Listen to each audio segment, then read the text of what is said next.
Hi guys and welcome back to the Mindful Investing channel. Today I want to talk with you about Meta.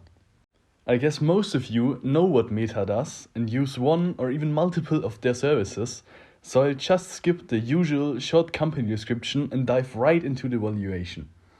As always, let's value Meta using a simple discounted cash flow model. To be able to value Meta using this DCF, we have to first make a couple of assumptions. The first assumption we have to make is regarding Meta's future free cash flow growth rates. Basically, we have to assume a growth rate for Meta's free cash flow for the next 5 years and a growth rate of Meta's free cash flow for the 5 years following those 5 years. Personally, I like to base my assumptions for Meta's future free cash flow growth rates on their historical free cash flow growth rates. When we calculate Meta's free cash flow growth rate over the last 5 years, we come up with an annualized growth rate of 27%.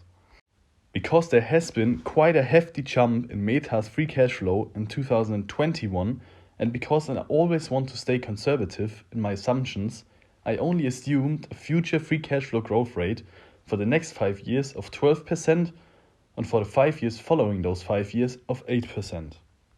Next, we have to assume Meta's price to free cash flow multiple at the end of our holding period, so basically in 10 years. Because it's likely that Meta's price to free cash flow growth rates will decrease over time, just like we assumed for the second period of our holding time, I assumed a multiple of only 15. Also keep in mind that it's always better to be surprised to the upside. Next, we have to make an assumption for Meta's annual buyback yield over our holding period. Just as we did with our free cash flow growth rate assumptions, I like to base my buyback yield assumption on Meta's historical buyback yield. When we calculate Meta's buyback yield over the last 5 years, we come up with an annual buyback yield of roughly 0.5%. Because Meta's buyback yield increased in the recent past, I will assume a buyback yield for the next 10 years of 0.5%. Because we calculate the future free cash flows to the whole company, which is normally funded by debt and equity, we have to calculate a discount rate which basically reflects the cost of equity and the cost of debt.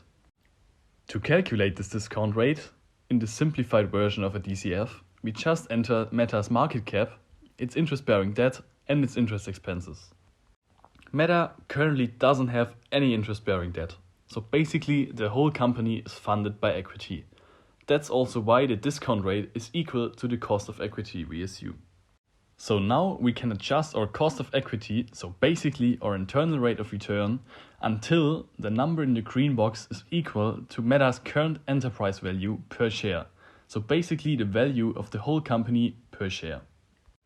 When doing so, we come up with an internal rate of return of around 18.8% for Meta over the next 10 years, based on our assumptions. So Meta definitely looks like a compelling investment to further look into. So that's it for today's video about Meta. If you found this video useful, don't mind leaving a like, and if you have any questions, feel free to ask them in the comments.